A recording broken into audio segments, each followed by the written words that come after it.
Às sextas-feiras, final de tarde, eu normalmente, eu e o João vamos em direção até Aveiro. O João tem aulas de música e, portanto, eu normalmente sou eu quem o levo e no caminho nós vamos a conversar. No caminho nós vamos a falar e temos alguns jogos para jogar no caminho, não é? Para nos divertirmos. É o jogo das cores, já jogaram esse jogo? Eu estou a ver uma coisa vermelha e alguém diz, é um sinal de stop, ou é o semáforo, ou estou a ver uma coisa verde e o outro tem que adivinhar. Esse é um jogo que nós jogamos.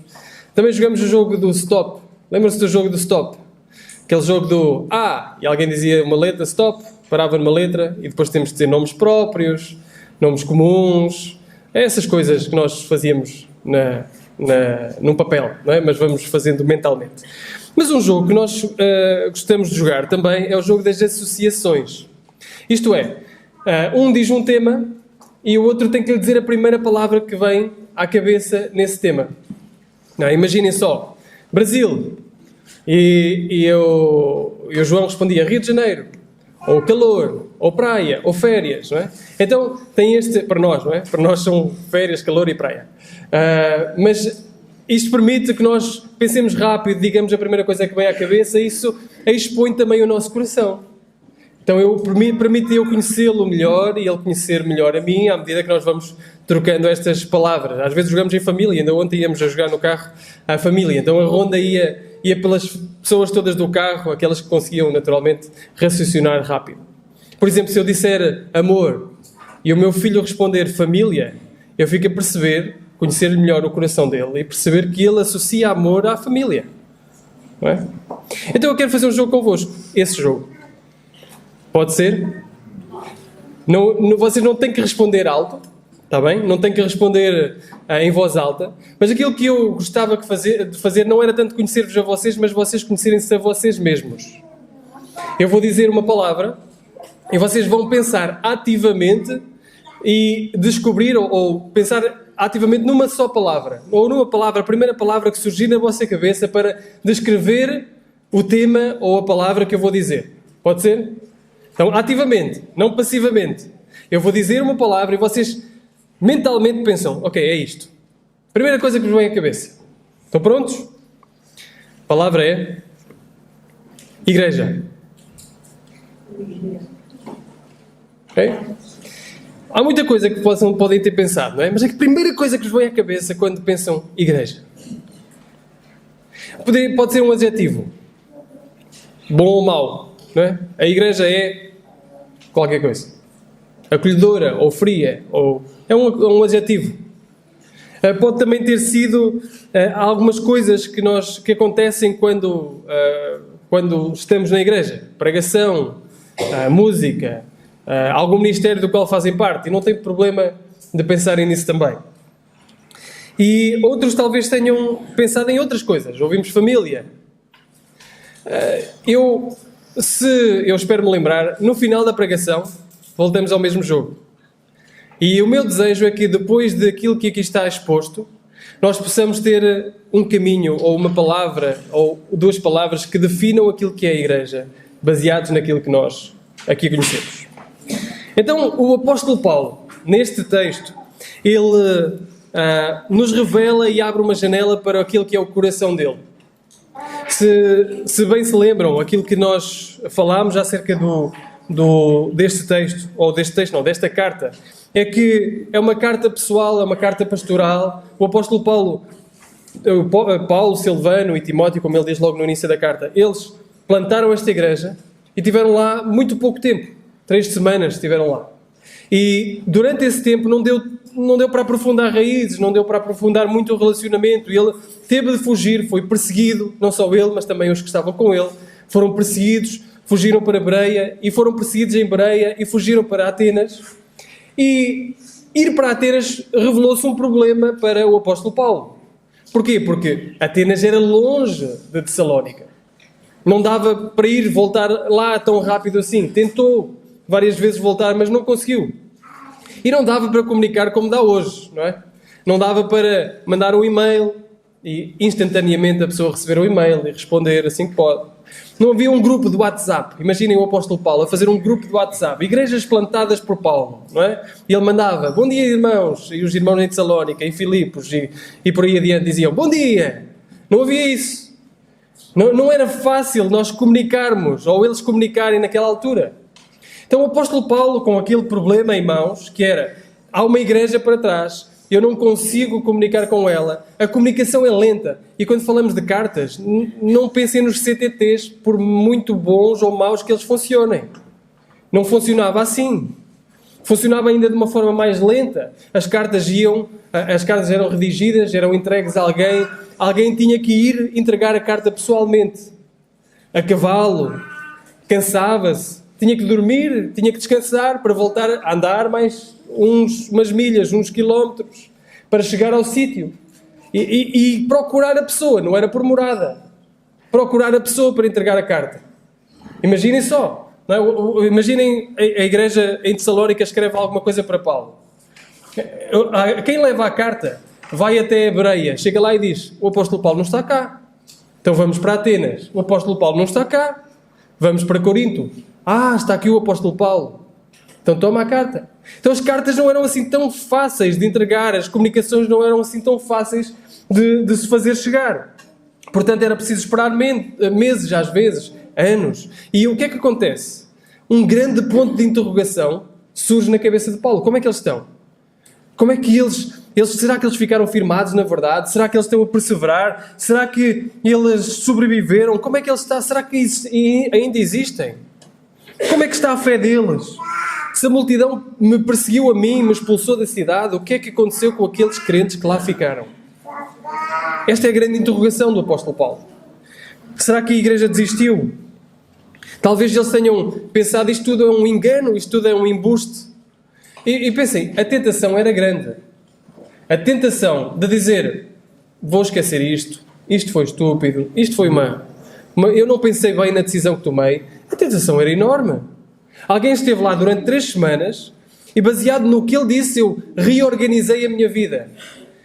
Coloquei-me contra tudo o que está à minha volta. De repente essa pessoa vai-se embora. Eu não ouço mais falar dela. Imaginem, a tentação era grande de voltar atrás. A tentação era bem grande de pensar, vamos voltar à vida real. E isto é o que Paulo estava a pensar enquanto estava em Atenas. Ele estava comprometido com em Atenas. Ele estava comprometido com esta igreja. E por isso envia um homem, envia Timóteo. Timóteo vai ouvir deles, reforça a sua fé, chega a eles com boas notícias. E então ele sente-se animado, sente-se encorajado, sente que precisa de escrever algumas coisas para completar a sua fé também, e escreve de volta a carta. E essa carta que nós temos. E quando lemos este texto que vamos ler agora, é precisamente o que eu acabei de dizer.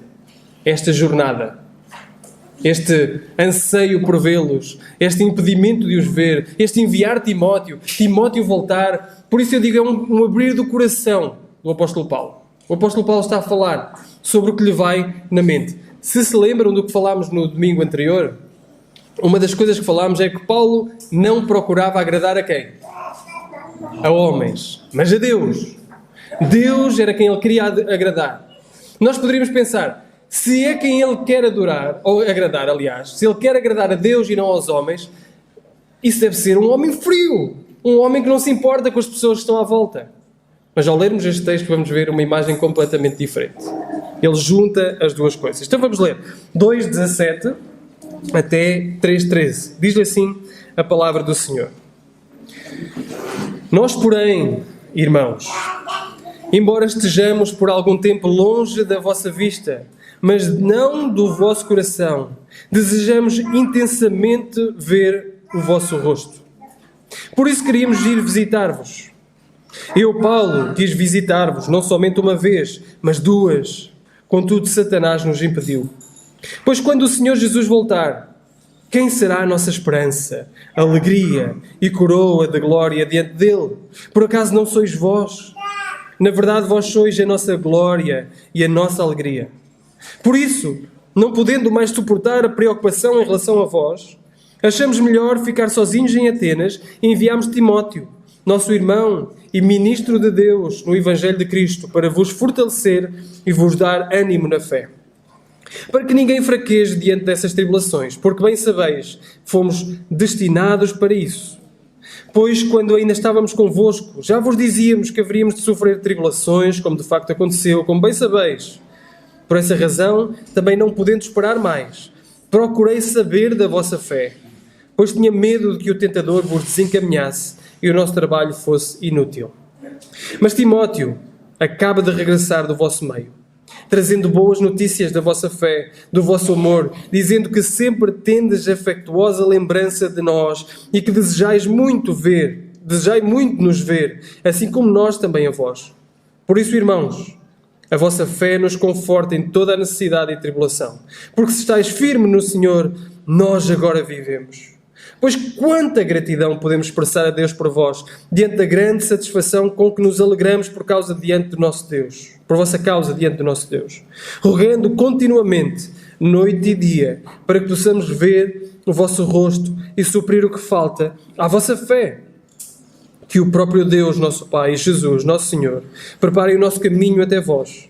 E o Senhor vos faça crescer e transbordar em amor uns para com os outros, para com todos, como também nós transbordamos em relação a vós, para fortalecer o vosso coração, tornando-vos irrepreensíveis em santidade diante de nosso Deus e Pai, na vinda de nosso Senhor Jesus, com todos os seus santos. Até aqui a palavra do Senhor. É bonito, não é? Este relato. Um relato que expõe o coração do apóstolo Paulo. Paulo teve de deixar os Tessalonicenses para trás, mas não os deixou para trás no seu coração. Ele manteve-os no seu coração. Ele aquece o seu coração com as verdades de como eles estão bem. Se nós olharmos para este texto divide-se muito facilmente, muito intuitivamente em 4 partes, 4 parágrafos. No primeiro parágrafo nós vemos Paulo desejava visitá-los em pessoa. Ele queria mesmo muito visitá-los em pessoa. No segundo parágrafo, nós vemos a decisão de Paulo de enviar Timóteo para cumprir aquilo que ele não conseguia fazer, que era visitar-os, estar com eles. No terceiro parágrafo, nós vemos a reação de Paulo às novidades que Timóteo traz. Timóteo traz boas novidades. Paulo regozija-se nessas novidades. E no último parágrafo, vemos o desejo de Paulo para com eles em forma de uma oração, que serve de dobradiça nesta carta. A partir de agora será uma carta mais instrutiva, não tanto de ação de graças daquilo que acontece, mas uma carta mais instrutiva acerca daquilo que eles precisam de ouvir. Por isso, nós vemos aqui um amor profundo do apóstolo Paulo para com os Tessalonicenses. E é isso que nós vamos ver, e é isso que vamos buscar para nós. Sabem, vamos começar para o último parágrafo para percebermos uma coisa já na base. O amor que o apóstolo Paulo sente por estes Tessalonicenses é o amor que todos nós somos chamados a sentir uns pelos outros. Poderíamos ser tentados a dizer assim: o apóstolo Paulo ama esta igreja desta forma, portanto os presbíteros, os anciãos têm de amar a igreja desta forma. E é totalmente verdade. Mas não é só verdade para os anciãos.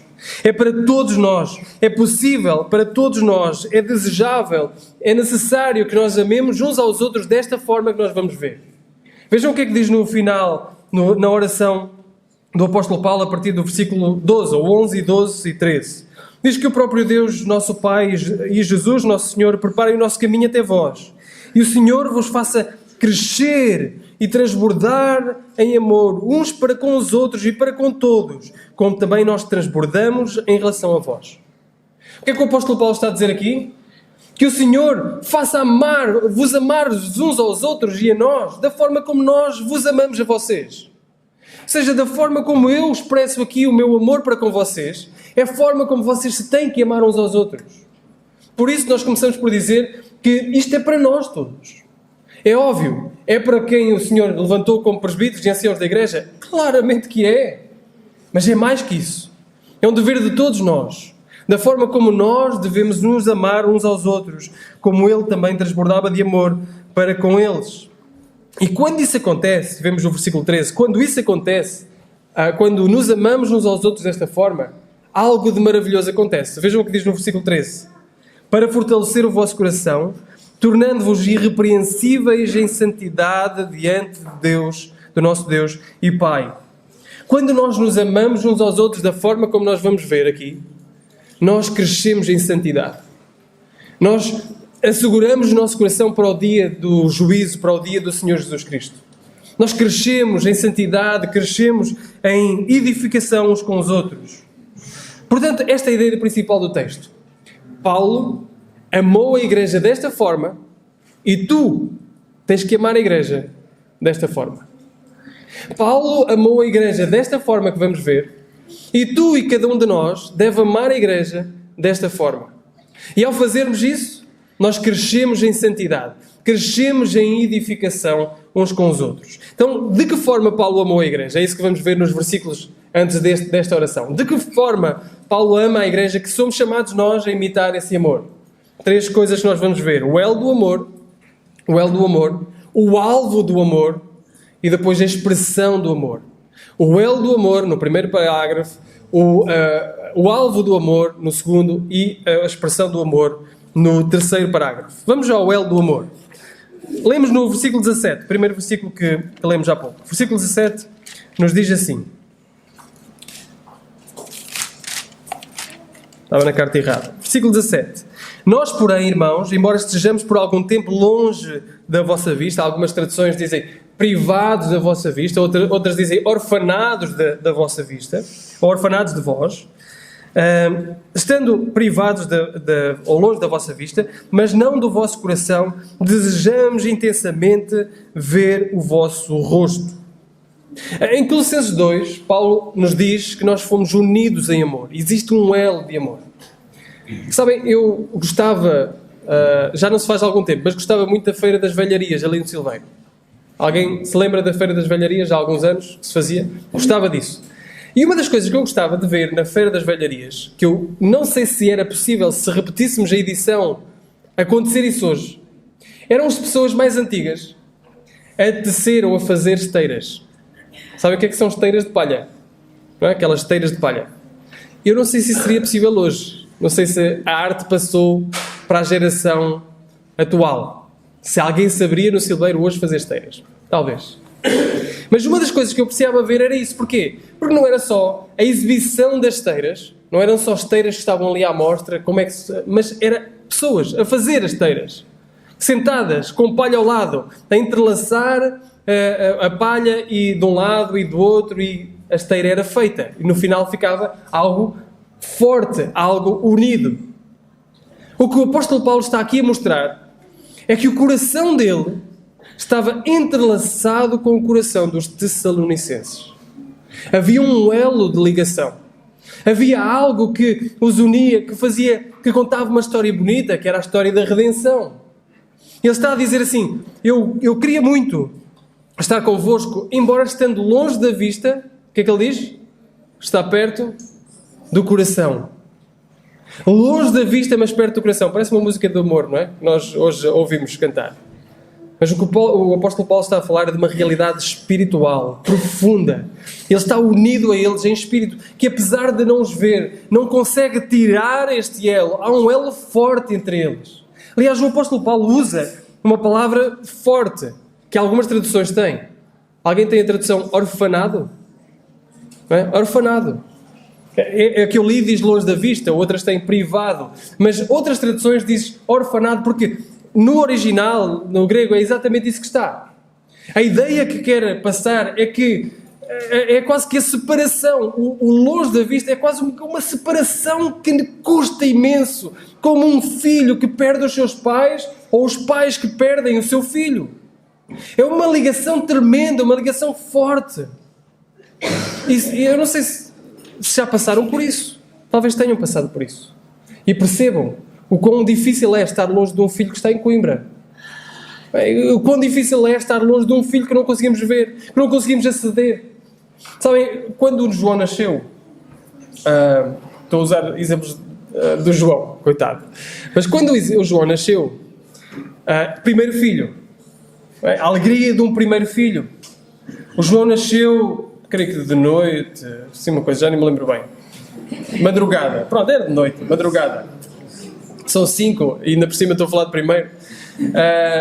Mas nasceu de madrugada. E nós tivemos um bocadinho de prazer de perceber este elo de ligação de corações entrelaçados ali perto de nós, longe, não longe da vista, mas perto da vista e perto do coração. Descansei um pouco, porque foi de madrugada, voltei, e passado pouco tempo, poucos minutos, não sei se chegou uma hora, o médico chegou e disse: o vosso filho tem que ir lá para cima para os cuidados intensivos. Tem uma bactéria, não podem estar com ele, ele precisa estar medicado, precisa estar sob vigilância intensiva. Sabem, aquele momento com a minha esposa não se conseguia mexer, não podia sequer sair do quarto onde estava. Perceber que o nosso filho, a quem nós amamos, que tínhamos acabado de entrelaçar o coração com ele, de vê-lo, de pegá-lo, de cheirá-lo, de estar perto de nós, este bebê seria arrancado da nossa vista, mas não do coração. Mas seria arrancado da nossa vista. Arrancou, rasgou o nosso coração. Minha esposa derramou-se em lágrimas. Como é que era possível Deus fazer isto connosco? E ainda agora acabamos de ter o nosso bebê e ele já está em perigo de vida. E nós não conseguimos ver, não conseguimos aceder a ele. Os avós tiveram que vê-lo por uma janela deste tamanho, mais ou menos. É isto que o apóstolo Paulo está a falar.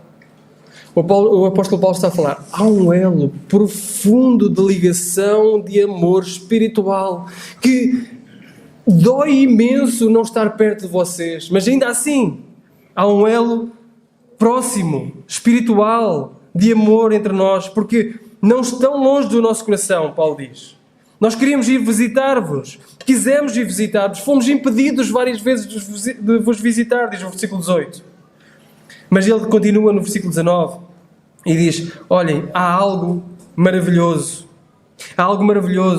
pois quando o nosso Senhor Jesus voltar, quem será a nossa esperança, alegria, coroa de glória diante dele por acaso não sois vós? Na verdade, vós sois a nossa glória e a nossa alegria. É interessante o versículo 19, porque Paulo faz estas perguntas e nós instintivamente responderíamos: Jesus. Quem é que vai ser a nossa glória quando Jesus voltar? Quem vai ser a nossa esperança? Quem vai ser a nossa alegria? E nós instintivamente respondemos: Jesus, e bem. Respondemos Jesus, e bem. Mas o apóstolo Paulo responde a estas perguntas, que nós diríamos são retóricas. A resposta é Jesus, claramente. Ele responde: são vocês. Por acaso não são mesmo vocês? Que são a nossa glória, a nossa alegria, a nossa coroa? Paulo está com este pensamento lá à frente, no dia do juízo, no dia que Jesus voltar, e ele olha para a vida dos Tessalonicenses, para este elo de ligação, de amor que ele tem com eles, e diz: a vossa vitória é a minha vitória. Vocês perseverarem até ao fim vai ser uma alegria para a minha vida. Paulo usa muitas vezes esta expressão do trabalho ser em vão. Não é? Eu espero que o meu trabalho entre vocês não seja em vão. Diz isto no versículo 5. Temendo que o tentador vos tentasse e o vosso trabalho viesse a ser inútil. Ou em Filipenses 2,16, ele diz para reter a palavra da vida, para que no dia de Cristo eu possa gloriar-me de não ter corrido nem trabalhado em vão. Ou Gálatas 4,11, ele chama a atenção e diz: receio de vós que haja eu trabalhado em vão para convosco. Talvez nos dias que nós nos perguntamos, estamos mais abatidos: o que é que será? O que é isto que eu estou a fazer? Talvez é precisamente nesses dias que o trabalho do Senhor na vida dos outros nos alegra. Ver o serviço, ver a alegria, ver o encorajamento, ver a perseverança na vida dos outros, me alegra para o dia de Cristo. Quando eu chegar lá à frente, eu digo: o meu trabalho, Jesus, não foi em vão. O teu trabalho em mim não foi em vão. Glória, pois, a ti, naturalmente. Glória, pois, a ti.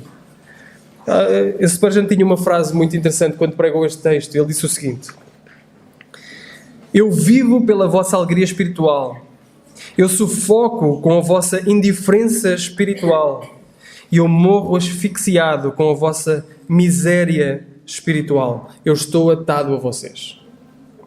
Sabem, talvez não haja nada que mate mais o pregador do que a indiferença espiritual. Prega-se sobre amor e as pessoas não se amam. Prega-se sobre serviço, as pessoas não servem. Prega-se sobre isto, sobre alegria, as pessoas não se alegram. Talvez não haja nada mais que mate mais aquele que prega a palavra de Deus do que não conseguir ver os efeitos da palavra de Deus na vida dos outros. Por outro lado, Talvez nada alegra mais o coração de um pregador do que ver o Senhor a trabalhar através da sua palavra na vida dos outros. E é isso que ele está a dizer. Ele está a dizer, vocês são a minha alegria, o gozo, não só no futuro, mas agora também, porque eu tenho um elo, através do Espírito, convosco, um elo entrelaçado. E é este elo que ele revela nestes primeiros versículos. A segunda coisa, então qual é o alvo do amor? Há um elo, mas qual é o alvo? Qual é o propósito deste mesmo amor? Porque é que Paulo queria estar tanto com eles, desejava estar tanto com eles? Ele diz assim, versículo 1, por isso, não podendo mais suportar a preocupação em relação a vós, achamos melhor ficar sozinhos em Atenas. Enviámos Timóteo, nosso irmão e ministro de Deus no Evangelho de Cristo, para vos, para vos fortalecer e vos dar ânimo na fé. O amor faz algo, mas tem um propósito claro. E o propósito é edificar na fé. O amor entre os irmãos tem um propósito claro, que é fortalecer e edificar uns aos outros na fé. A fé é uma palavra-chave aqui. 5 vezes, do versículo 1 ao 10, ela aparece. 5 vezes, no versículo 2, no versículo 5, no versículo 6, no versículo 7, no versículo 10. 5 vezes aparece fé, e sempre que aparece fé é precedida da vossa fé. Precedida da palavra vossa fé. Está a falar da fé deles. Ele quer edificar a fé. Tem o propósito, tem o alvo de que eles cresçam em Cristo, que eles sejam fundamentados em Cristo. O alvo é isso mesmo, e é desta forma que nós devemos pensar uns dos outros. O propósito é edificarmos a fé uns dos outros. Eu quero que vocês olhem para a minha vida e aceitem-me como eu estou. Um dos maiores medos que nós temos é sermos rejeitados, é sermos ignorados. Eu quero que me aceitem como eu estou, mas não quero que vocês me deixem como eu estou. O propósito do vosso amor para comigo é desafiar-me a crescer, edificar a minha fé em Cristo. O mesmo para vocês. O meu propósito para com vocês é aceitar-vos como estão, mas não deixar-vos como estão. Edificar, desafiar a vossa fé para que ela possa crescer em amor. Este é o alvo que Paulo tem para com eles. E por isso ele os ama. Mas de que forma ele ama para conseguir chegar a este alvo? Vejam o primeiro versículo. Ele diz assim, por isso, não podendo mais suportar a preocupação em relação a vós, achámos melhor ficar sozinhos em Atenas. Primeira coisa do amor de Paulo, com o alvo de edificar a fé que ele faz, é agir. O amor não é um sentimento, somente, é também um sentimento, mas não é somente um sentimento. O amor exige ação. O amor conclama a ação. Deus nos chama a um amor que age para edificar a fé uns dos outros.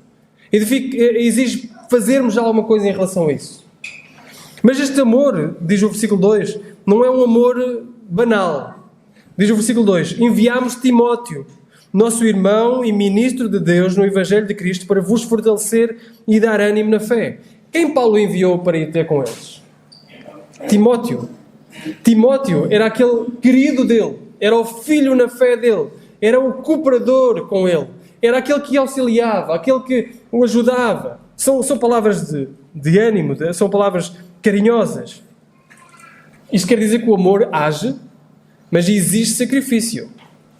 Exige sacrifício. Talvez o que mais nos impede de agir em amor uns para com os outros é porque ele exige sacrifício. O nosso bem-estar, a nossa comodidade, o nosso dinheiro, o nosso tempo. Exige sacrifício. Amar-nos uns aos outros exige sairmos da nossa comodidade para agir em prol dos outros. Eu perdi cooperadores, diz Paulo, e custou-me, mas pelo meu amor para com vocês, com o objetivo de edificar a vossa fé, eu estava disposto a ficar sem aquele que era mais querido para mim, o meu filho Timóteo, o meu cooperador. Sabem, não estamos nessa fase ainda, mas Deus pode nos chamar a essa fase. Para agir para o bem espiritual de outros, nós temos de perder alguns. Só o Senhor sabe. Foi isso que aconteceu aqui. Foi isso que aconteceu aqui também. Pessoas que se sacrificaram para vir aqui falar de Cristo. E nós podemos, para agir para o bem de outros, podemos ter de perder. Plantar uma igreja, ou replantar uma igreja, ou revitalizar uma igreja. Nós podemos ter de perder pessoas. Como Paulo também perdeu. Então, eu às vezes penso, olho para trás, olho para os últimos anos todos, e vejo imensas igrejas que foram plantadas através do ministério do irmão Ribeiro. E penso, que homem é este que deixou a igreja em Ovar e veio plantar igrejas aqui na Bairrada? Que ajuda ele seria em Ovar? Que serviço ele faria em Ovar? Mas o Senhor fez com que uma igreja perdesse um homem como aquele para vir aqui agir no bem espiritual de nós, para o nosso bem espiritual. E pode acontecer o mesmo com esta igreja. Só o Senhor sabe. Mas pelo menos percebemos que o amor deve agir em conformidade e fazer sacrifícios. Porque é também esta a forma como o Senhor age para connosco. É um amor sacrificial que deu o seu próprio Filho para que nós pudéssemos chegar até Ele. E os versículos 3 ao 5 nós vemos que o amor não só age e faz sacrifícios, mas também diz a verdade. Este amor tem um alvo de edificar a fé. Ele diz a verdade. Ele não esconde a realidade. E a realidade é qual?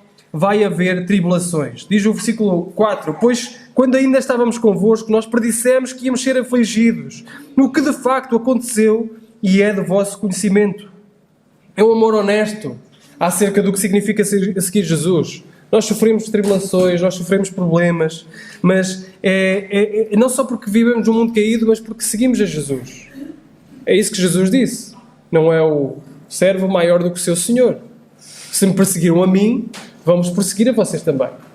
E nós precisamos de nos ajudar, edificar uns aos outros, nos amarmos uns aos outros, nos encorajarmos uns aos outros para os tempos de perseguição. A pior coisa que eu posso vos fazer, o maior desserviço que eu posso fazer nesta tribuna é dizer, vem a Cristo e tudo vai ficar bem. Vem a Cristo e tu vais ser próspero. Vem a Cristo e tu vais ser alegre o tempo todo. Vem a Cristo e tu não vais ser perseguido. É o maior desserviço que eu vos posso fazer, porque a Bíblia assegura que há tribulação e maior tribulação para aquele que crê em Cristo. Custa, mas vale a pena. Custa seguir a Jesus, mas vale a pena. E é isso que o amor faz. O amor age em sacrifício para o bem do outro, mas diz a verdade, não esconde a verdade. Diz, fortalece-te porque virão tempos de perseguição. E eu não sei se veio já tempos de perseguição para a vossa fé, mas eu posso vos assegurar que virá. Se ainda não veio, virá. Um dos trabalhos dos amigos do Paulo, eu ou uso o João ou uso o Paulo para as ilustrações. Um dos trabalhos dos amigos do Paulo lá da Câmara é pôr sinais de trânsito. Decidiram agora mudar o sentido da minha rua. Anos e anos numa rua, da minha e da Tina. Anos e anos no mesmo sentido, agora vão mudar o sentido outra vez. Portanto, não se enganem se virem aqueles carapuços negros em cima dos sinais tirados, cuidado, vão com calma, porque pode haver ali acidentes nos primeiros dias, não é? Então decidiram mudar. E eles andaram a colocar os sinais lá há muito pouco tempo. Andaram a colocar os sinais e taparam-os. Quando eu estava a fazer casa, eles também lá foram colocar um sinal. Também de sentido. E eu, por causa do muro, tive que o tirar. Uma das coisas que me surpreendeu quando eu tirei o sinal foi a profundidade em que o sinal estava. Os fundamentos. Eu pensava que aquilo era um tubo de ferro, um bocadinho de cimento, o tubo lá, e era fácil de tirar. Mas digo-vos, foi bastante difícil tirar aquilo. Martelo pneumático, partir as coisas, tirar o sinal do sítio, não foi nada fácil. A pergunta é, porquê é que eles se esforçam tanto para fazer um fundamento que seja forte para um simples sinal de trânsito? Porquê? Porque eles sabem, e isso não escondem, que há pressão que virá sobre aquele sinal. A chuva vai cair, o vento vai passar, os miúdos vão subir o sinal. Então há pressão clara, inequívoca, que vai acontecer sobre aquele sinal. Portanto, o que é que nós fazemos de antemão? Nós fazemos um fundamento, no caso do sinal, fazemos um fundamento forte, porque sabemos que é certa a pressão que virá sobre o sinal. Da mesma forma, nós amamos-nos uns aos outros, encorajando-nos uns aos outros, firmando-nos na verdade, porque podemos não estar agora a passar por tribulação, mas com certeza iremos passar. Com toda a certeza iremos passar. Portanto, não escondemos. Nós queremos nos amar para nos fundamentarmos e edificarmos na fé. É esse o objetivo. O mesmo acontece então quando nós nos amamos desta forma. E por causa de Jesus nós podemos fazer isso. Podemos nos amar, agindo, sacrificando e em verdade nos edificarmos. Por fim, os últimos versículos, o terceiro parágrafo, nos mostra a expressão do amor. A expressão. Já vimos o elo que nos liga Já vimos o alvo, que é edificarmos a fé um dos outros, e desta forma, agora a expressão do amor. Quando Timóteo volta, traz boas notícias, Paulo fica não só aliviado, como também agradecido. Fica aliviado porque eles não naufragaram na fé, mas fica agradecido por tudo o que está a acontecer de bom naquela igreja. E ele até diz o seguinte, diz o versículo 6, Timóteo acaba de regressar do vosso meio, trouxe boas notícias da vossa fé, do vosso amor, dizendo que sempre tendo afetuosa lembrança de nós e desejais muito ver-nos, assim como nós também, a vós. Por isso, irmãos, vossa fé nos conforta em toda a necessidade e tribulação, porque se estáis firmes no Senhor, nós vivemos. Vejam esta expressão que Paulo usa, agora nós vivemos. Paulo usa quase expressões de vida e morte para falar sobre aquilo que sente acerca do edificar ou da sobrevivência na fé dos outros, do encorajamento da fé dos outros. Paulo usa esta linguagem quase hiperbólica para expressar o amor deles, ou dele para com eles. Nós vivemos. Nós quase que morríamos se vocês não naufragassem na fé. Mas porque vocês estão fortes na fé, nós vivemos. E Paulo expressa isso. E vejam uma coisa, e é isso que eu gostava de focar. Notem que Paulo não só sente, Paulo expressa isso. Paulo não sente só o amor que tem por eles, não sente só o encorajamento e o alívio que sente por causa de eles estarem fortes na fé, mas ele expressa isso.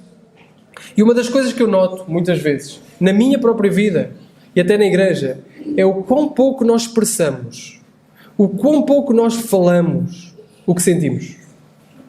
Sentimos-nos agradecidos pelas pessoas, mas não verbalizamos isso, não dizemos isso. Sentimos que a pessoa nos ajudou, nos edificou, mas não dizemos isso à pessoa. Quão pouco nós fazemos isto. E não estamos a falar de conversas difíceis, daquelas que são mesmo difíceis de ter, confrontação. Estamos a falar de agradecimentos, sentirmos agradecidos uns pelos outros e verbalizarmos isso. É estranho o quão incomum é. Ele não apenas deseja muito ver e anseia ver, ele diz que deseja vê-los e diz que anseia vê-los. Ele estava tão preocupado que não o quisessem ver, que quando ele percebe que o querem ver, ele diz que se sente agradecido porque eles querem-no ver. Ele diz que estavam a crescer e isso trouxe-lhes alegria e conforto. Ele não está apenas agradecido, ele diz isso. E o versículo 9 diz, pois quanta gratidão podemos expressar a Deus por vós, diante da grande satisfação com que nos alegramos por vossa causa diante do nosso Deus. Isto é um padrão nas cartas de Paulo. Paulo diz recorrentemente, eu agradeço a Deus pela vossa vida. Eu agradeço a Deus por aquilo que tem feito. Eu agradeço a Deus porque tu me tens edificado na fé. Tu me tens ajudado. Nós precisamos de mais disto. Precisamos de pôr gasolina no fogo. Não sei se já tentaram pôr. Não sei se já alguma vez tiveram esse risco, mas sabemos o que é que acontece. Não sabemos? Eu já vi isso acontecer. No Palhal. É mais fácil acender a lenha com gasolina, não é? Mas aquilo explode. É uma coisa que nós não conseguimos medir bem as consequências da explosão. E é isso que nós somos chamados a colocar nos relacionamentos uns com os outros. Meter gasolina no fogo que nos aquece. Expressarmos o amor uns pelos outros. Falarmos do amor uns pelos outros. Não usando palavras bajulantes e lisonjeiras, como o Daniel nos falou que acontecia exatamente antes, e Paulo tinha falado antes. Não são palavras lisonjeiras e bajulantes, puxar graxa, mas são palavras de expressão de amor uns para com os outros. Precisamos de fazer isso e dizer, não só sentir, mas dizer, sinto-me tão agradecido por ti, não sei onde é que ele está agora, Lucas, está aqui, Lucas, pelo serviço que tu tens feito e pelo exemplo que tens feito à porta. Temos que expressar isso. Sinto-me agradecida, irmã Benilde, cada vez que eu olho pelas as suas postagens nas redes sociais. Nota-se que o Senhor tem trabalhado no seu coração. Sinto-me agradecido, irmão Augusto, pela forma como é criativo nas mensagens de parabéns e nos animam o dia. Só de ver uma mensagem de parabéns sua anima-nos o dia. Nós precisamos expressar a nossa alegria e o nosso agradecimento de uns para com os outros. Porque ao fazermos isso, nós fortalecemos e edificamos a fé uns dos outros também. Que impacto uma comunicação regular de ação de graças uns para com os outros teria na nossa vida e na nossa igreja? Que impacto isto teria? Mas não ficamos por aqui, isto abre-nos a porta também. Quando edificamos desta forma, abre-nos a porta. Vejam o que diz o versículo 10. Rogando continuamente, noite e dia, para que possamos ver o vosso rosto e suprir o que falta à vossa fé. Paulo não diz, vocês são perfeitos. Paulo diz, eu estou agradecido pela vossa vida e quando chegar nós vamos falar sobre algumas coisas que vocês precisam de ouvir. Isto é, nós somos chamados a ajudar uns aos outros, mas ajudamos não só agradecendo, mas depois temos a oportunidade, temos uma porta aberta para falarmos à vida do outro. Quando chegamos logo com, tu fizeste isto, tu fizeste aquilo, tens que melhorar nisto, tens que melhorar naquilo, nós sabemos nas nossas relações familiares, nos nossos casamentos, que não resulta. Não resulta nós chegarmos logo a acusar.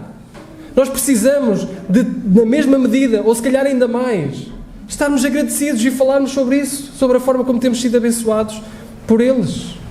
E sim, há coisas a melhorar, e nós sabemos que temos pecado, sabemos que o outro tem pecado, portanto haverá sempre coisas a melhorar. Mas se não partir de uma relação e um elo de amor juntos, nós não vamos conseguir falar a verdade uns aos outros. Não vamos ser ouvidos do outro lado. Este é o amor que nós somos chamados a fazer. Na sexta-feira à noite, enquanto eu meditava nestes versículos, eu senti a necessidade de parar e enviar mensagens para alguns que eu sinto-me agradecido por muitos, mas enviei mensagem a alguns desses. Tirei um tempo para orar por eles e agradecer a Deus pela sua vida. Mas não só me sentia agradecido, eu precisava de expressar isso. Precisava dizer às pessoas o quão agradecido eu estava pela sua vida. Precisamos disso. Precisamos de dizer isso uns aos outros, a expressar esse amor uns para com os outros. Não é difícil, por um lado é só prestar atenção. Por um lado é só prestarmos atenção à vida dos outros e como Deus tem trabalhado na vida dos outros. Mas, por outro, há um elo de ligação que nos une, que é o seu Espírito. Nós conseguimos fazer não porque somos melhores que os outros, mas porque o Espírito trabalha no nosso coração e há um elo que nos une e que nos faz estar atentos uns aos outros. Sabe, eu não sei, não conheço todos aqui.